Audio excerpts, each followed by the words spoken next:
Okay, let's get into this.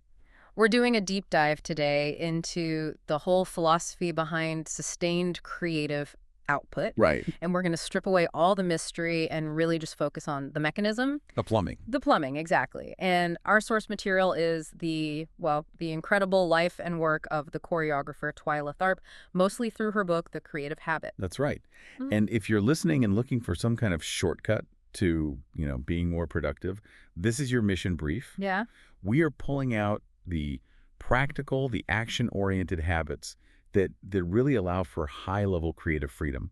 And Tharp is, she's the ultimate guide here. Her career is just a testament to this idea of longevity through pure intentionality. It really is. And when we talk about that, we have to start with just the sheer physical facts. I mean, it's kind of staggering. It is. Tharp is still in the gym every single morning, 5:00 a.m. For 2 full hours. at 84 years old. And these are not light workouts. The sources say that in her 60s, she could deadlift over 200 pounds. Which is just, it's incredible. It's more than twice her body weight. It's jaw-dropping strength. Yeah. And it completely, it undermines the idea that creativity is this spontaneous, mystical thing. Right, this gift that just arrives. Yeah, it's not. This is something that's forged in really rigorous, grueling, hard work. It sets up her entire philosophy, which is that excellence requires an instrument that you have intentionally sharpened. And that commitment is just perfectly crystallized in her morning routine. But there's a crucial distinction the sources make about it. Oh, yeah. She's famous for that 5.0 start, hailing the cab, going to the gym, but she absolutely refuses to call it a ritual. Precisely. She calls it a reality. Hmm. And that distinction is everything. A ritual, it suggests comfort or something you enjoy. Something spiritual. Exactly. But she was so blunt about it. She said she never enjoyed it. She called it boring and lonesome. It's an administrative task for your body. That just flies in the face of almost all the self-help advice out there, doesn't it? Totally. Which says, you need to find joy, find your flow. So how do you maintain something boring and lonesome for decades? What's the sustaining force? It's obligation. It's a really clear understanding of cause and effect. And Tharp gives a direct answer. It's a key insight for anyone trying to build a career. Okay. She says, if you don't work when you don't want to work, you're not going to be able to work when you do want to work. So that boring reality of the routine, that daily discipline, that's what sets the whole mechanism for the day. It prepares the instrument, your body, your mind, your skills, to meet inspiration when it actually shows up. So it's about earning the capacity to be challenged. That makes total sense. Exactly. If your instrument's rusty, even a brilliant idea is impossible to execute. You got it. And to really get where that unromantic sense of obligation comes from, Yeah. you have to look at her upbringing. She grew up on a farm in Indiana, Right, with that quicker sensibility. a very rigorous one. And you have that famous story of her family moving constantly, right? Yeah, following her father's businesses. But the key part is the work ethic from the land. The ethos was just immediate and inescapable. It was plant the seed, grow the seed, kill the hogs. You work or you don't eat. There's no separation. None. It established this foundational sense of communal obligation, like a barn raising. Necessary labor was shared. Work and survival were the same thing. That context is so important. It means she sees hard work not as a path to glory, but as just the fundamental price of existing. And the mechanism for community. Right. So for us, if we're tackling a project, it means recognizing that the relentless, even tedious discipline is the groundwork. That's what gives you the stability for creative freedom later. You earn the right to challenge your own craft. And once you have that discipline, the next challenge is, well, where do you aim all that energy? And this brings us to a concept she says is absolutely vital for creative direction. The spine. We've all felt that moment, right? You've got this general feeling, this buzz about a new project, but you can't quite grab it. It's what she calls a wandering in the desert or swimming in the ocean. You have energy, but no vector. And that energy just dissipates. Spine just means focus, concentration. Geometrically, it's the center, connecting right and left, top and bottom. It's what holds it all together. Yeah. If the sides of your body or your ideas start pulling in different directions, you go absolutely nowhere. The spine is the single governing truth of the work. Which has to be so hard today in our world where you're just hit with 50 interesting tangents every minute. Oh, it is. Our digital lives are basically designed to destroy the spine. But think about a scientific paper. The spine is the one, maybe two, big conclusions you need the reader to get. Not the 50 other data points. No. If you don't ruthlessly select that spine, you just have a collection of facts, not an argument. I love how she connects this to fiction writing. She's a huge fan of Agatha Christie. Christie is the perfect example of spine in action. The creator, Christie, knows the single conclusion, who did it, from the very beginning. That's the spine. Okay. Her whole job, her brilliance, is just to delay the audience from getting there for as long as possible. And the audience trusts her to play that game. They do, because they know that central truth, that spine, is stable. And that trust is what keeps you engaged. So the spine guarantees you'll land the plane no matter how wild the flight is. But projects still get messy. They get confusing. So what's the defense against that? That's where you bring in the second tool, the box. This is one of my favorite pieces of her advice because it's so tangible. The box holds physical, sensory items. It could be a rock. Literally a rock, a piece of fabric, a postcard, a smell.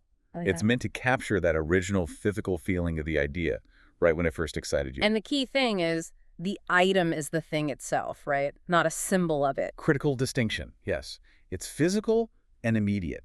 If your idea started with a certain kind of light, you might put a piece of glass that reflects that light in the box. And the practical use is just so simple but powerful. It is. You're 6 months in, the project is a mess, you're exhausted, you open the box, you touch the physical anchor, and it reminds you of that original instinct. It forces you to keep the work simple, close to the love that started it all. It's like an emergency reset button for your focus. Yeah. It pulls you out of the intellectual weeds and back to the sensory experience that started it. It grounds the abstract spine in something real. Exactly. So if the box helps you stay internally honest, we have to talk about what happens when the external world, the audience, starts trying to pull you off course. The long arc of a career. Yeah.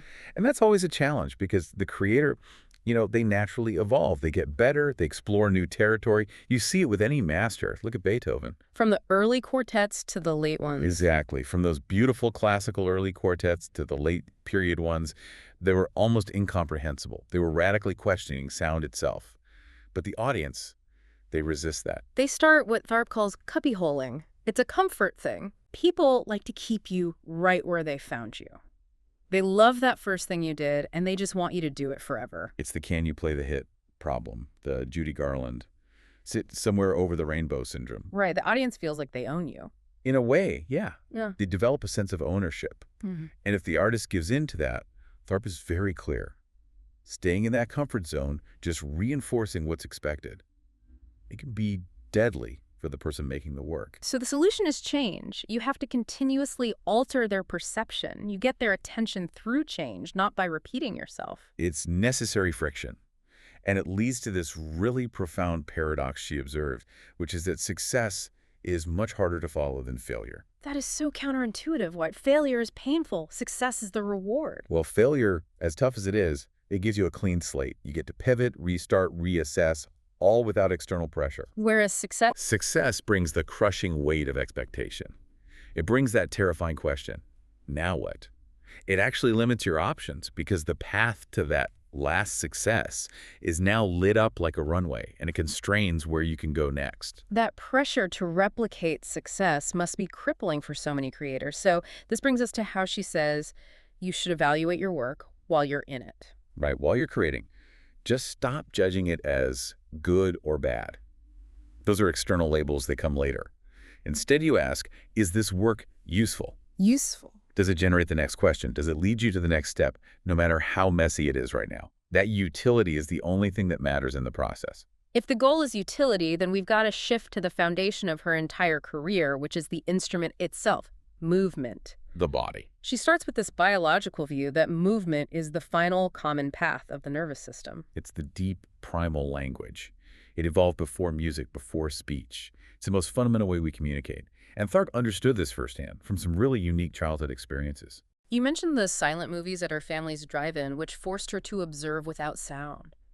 But the most amazing detail is her being the family translator. Yes, for her twin siblings. They spoke Itala, a nonverbal language that's unique to twins. Wow. Lots of gestures, subtle body signals that only they or a very close observer could get. And she was the one who translated this silent communication for the rest of the family. It wasn't just about reading emotion. It was understanding how pure action conveyed complex stories. That gives her this deep, deep respect for the language of the body, which is why she insists every serious dancer must have classical ballet training. It's like a musician learning the circle of fifths, It's non-negotiable. because classical ballet is a highly evolved map of the body. It's a regimen designed to build the specific foundational strength you need for complex movements. You can't build a skyscraper on a weak foundation. And the heart of that is the bar work, which to an outsider just looks like endless repetition. It is repetition, but it's systematic. It's designed to strengthen structure. You have the plie, which means to fold. That's often taught first to develop core stability, Okay, to fold. then tend to stretch, which gradually pulls your center of gravity higher and teaches you about extending lines. And the geometry of the other movements is fascinating. The rond de jambe, the circular movement of the leg, is so important because it contrasts with a lot of ballet, which can be very linear, almost like fencing attack and retreat. It teaches fluidity. Right. Fluidity within that structure. Sure. And finally, frappe, meaning to beat, which develops the explosive power you need for jumps, for sautés. Each part serves a specific structural purpose. It's a relentless system, and yet Tharp points out this huge philosophical difference even within ballet. She compares the Kirov's focus on uniformity Oh, yeah. Selecting kids based on perfect frames and then wrenching them into positions. with her own approach. Her focus is always on interior purpose. If the dancer finds that coordination from their center, the external visual, their body type, becomes way less important. She works with the body that's in front of her. The visual outcome is the audience's problem to figure out, not the dancer's problem to conform to. Which allows for so much more diversity in body type. And for finding the same truth within the movement. So, moving on to the final chapter of a career, she's brutally honest about longevity and aging. She is. She notes that post-65, the body feels really restricted. You lose speed, you lose options. Things that were automatic now take this immense conscious effort. So what's the key? The key, she says, is finding an exchange rate during that period. An exchange rate. Yes. You trade your physical independence, the ability to do every movement yourself, for goodwill and the chance to share the creative process. So you exchange personal freedom for shared influence. Exactly. You work with an apprentice, with younger dancers, you pass the torch. That idea that trading independence for influence connects to her larger, more provocative idea, the moral body. She links our physical health to our political choices. It's a profound sociological observation, isn't it? She asks whether people, especially leaders who create these big callous systems, would act differently if they rigorously honored their own physical bodies every day. If they understood the body as an instrument of action and responsibility. Would their systems be less cruel or short-sighted? And the biological argument underneath is that as movement decreases with age, atrophy isn't just physical, it's cognitive. She used that really disturbing example of the brain-eating sea creature. As you see squared, yeah. When it's a larva, it's swimming around, it has a full nervous system, a brain to guide it. Right. But once it finds a rock and attaches itself for good, it digests its own nervous system because it doesn't need a brain to move anymore. That is just a terrifying metaphor for what happens when we stop seeking friction. And that's the lifelong task, isn't it? Especially as we age, we naturally pull back, we recess out of fear of falling, fear of failure. The mission is to stay fearless. To maintain a fearlessness about boundaries. To keep seeking that friction point where you meet resistance instead of just pulling up short and retreating to comfort. Which brings us right back to discipline. The highest compliment she could pay a dancer was to recognize their self-selection. Her advice was to not become a professional dancer unless the desire was so intense that you truly could not find anything else to do. That singular dedication selects for the kind of person who will actually do the boring, lonesome work. It selects for people who value the internal process more than the external validation. So let's bring this all together for everyone listening. The core ingredients for sustained, high-level creativity from Tharp's philosophy, they're remarkably simple but brutally difficult. First, you have to embrace the unpleasant reality of daily discipline. It's not a ritual, it's just an administrative task. Second, you anchor your vision to that single spine and use the physical box to keep yourself honest. Third, you measure your progress by its utility, not by success or failure. Does this effort generate the next useful question? And finally, you have to continuously seek friction and evolution. You have to fight that retreat into comfort because staying still leads to atrophy. And the highest level of creation, she reminds us, is about working for the joy of the process itself. Not for validation, not for reward. You have to understand excellence on your own terms, from the inside out. And here's the provocative thought to carry with you this week, building on that idea of internal excellence. Tharp suggested that after years of relentless effort, the only thing you might get as a reward is the opportunity to continue. Hmm. So if that simple opportunity, just the chance to keep doing the work, is enough for you, what new, difficult challenge will you finally take up this week?